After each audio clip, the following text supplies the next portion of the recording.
guys, nandito naman po tayo nagbabalik. Ako po ang iyong lingkod na mabait pero laging pinapalo sa pit. Ayaw God. So ayun guys, for today's video ay gagawa naman po tayo ng mabubuting paraan upang magkapera. So ayun guys, ngayong araw ay magsaside lang po tayo. Nandito po tayo ngayon sa piggery ni Cap. Nakita nyo po. Yun. Pero po tayo ni kakastrate na 20 piglets ngayong araw. So ano guys, simulan na natin. At dito na po guys, sinanda na po natin yung mga kagamitan natin mamaya gagamitin natin sa pagkastrate. At ayun po yung kasama ko, yung katulong ko sa kakastrate. Siya po yung hawak ng biik. Ito po guys, yung pan-inject po natin yung Jetran. Pang vitamins po, tapos dalawang blade. Ito po yung alcohol, sanitize. Tapos yung bulak, tapos pan-inject po natin yung gamot na amoxicillin. Lalagay po natin yung mamaya sa sugat ng baboy. Tapos mapapansin nyo guys, yung kamay ko naka plastic. Dahil yung kasi guys ng big ay nakakakulubot ng ng balat sa palad natin. Kaya nag-plastic ako dyan. Dito na guys ay naglagay ako sa tabo ng alcohol. Sinanitize ko po muna yung blade para iwas tayo guys sa infection, para di po mamatay yung bake natin. Dahil sayang po kung magkasakit o magka-infection yung natin yung bake. Dapat yung proper na paglilinis muna bago hiwain yung itlig nito. Yung guys, nakuha na po natin. Medyo madulas guys dahil naka-plastic po yung kamay natin. Hindi ko po napipisil kahit dito po guys, tinanggal ko na lang po. Dahil nahirapan nga po ako sa pagpisil. Ito yung guys. Yung pandalawang itlog. Ganito lang guys yung proper na pagkakastrate sa biik. Tapos tamang paglinis. Yan guys, nilis mo natin alcohol. Tapos kumuha tayo ng bulak. Kita nyo mo guys. Tapos yung blade na binalik natin sa sa tabo na may alcohol. Tapos lalagyan natin guys ng amoxicillin para madali lang gumaling yung sugat ng biik. Kabilang butas lalagyan natin guys. Tapos ito yung natin yung Jetran.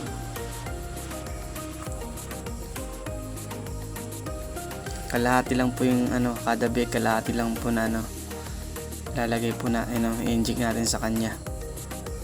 Dahil po maliit pa yung biik, hindi pa niya kakayanin. Kada isang puno niyan guys, dalawang biik ma-injectan natin niyan.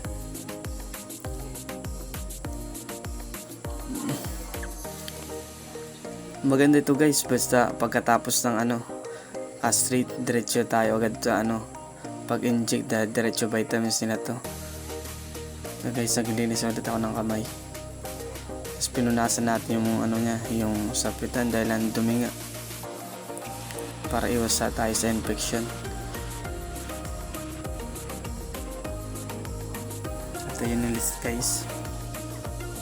Kaya kayo guys sa mga high school student, huwag kayong papayag na high school lang kayo. Dapat mag-aaral din kayo ng college dahil marami kayong matututunan kapag tapos kayo ng pag-aaral. Kaya tayo mga kabataan, kung mayroong nagpapaaral sa atin, huwag natin sayangin. Ayusin natin pag-aaral. Dahil ito yung tanging yaman na binigay sa atin ng ating mga magulang. Dahil maaari natin itong pagkakitaan balang araw katulad ko ngayon. Hindi mo na ako tapos mag-aral pero marami na ako natutunan. At nagkakameron ako ng mga extra income dahil sa ganitong trabaho. Kaya kayo guys, magsikap kayo sa pag-aaral dahil kung ano mang gusto nyong hangarin o pangarap nyo sa buhay ay makamit nyo balang araw. Dito na guys yung pantatlo natin na biik. Yung process pa rin guys. Hiwain natin sa gitna. Tapos pisilin natin para madali lang mahiwa. At sa inyo guys, kung sino man nakaranas ng ganitong trabaho, comment kayo sa comment section. At itype nyo na rin yung lugar nyo para malaman ko saan umabot ng video ko.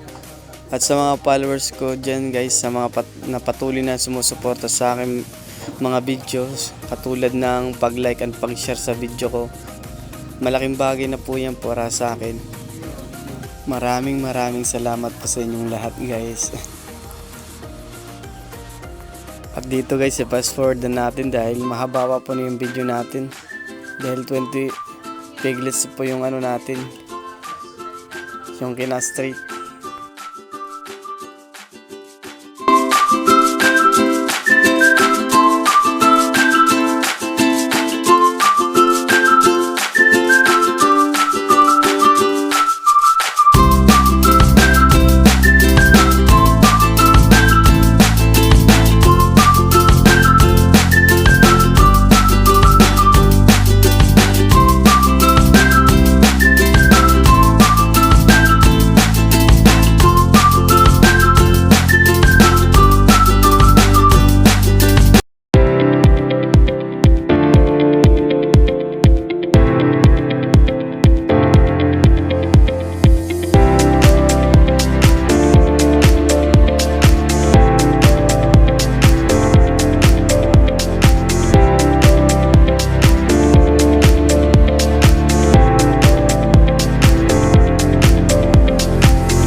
At dito guys, finally na ay natapos na rin po tayo. Yung iba po hindi na natin na videoan dahil ang haba na po ng video.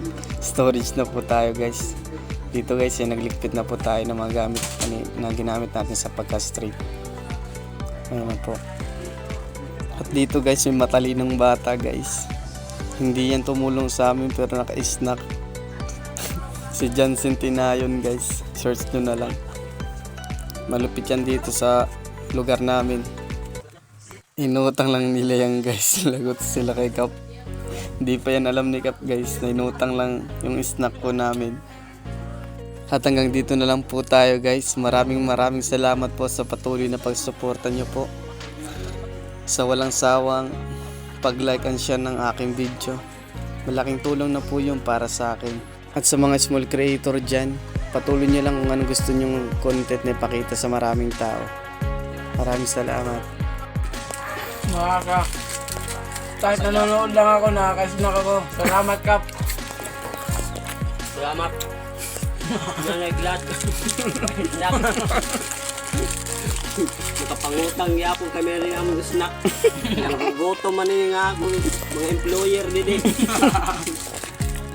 Ngayon, nakating employer. Shout out sa Iskalam Vlog! Thank you.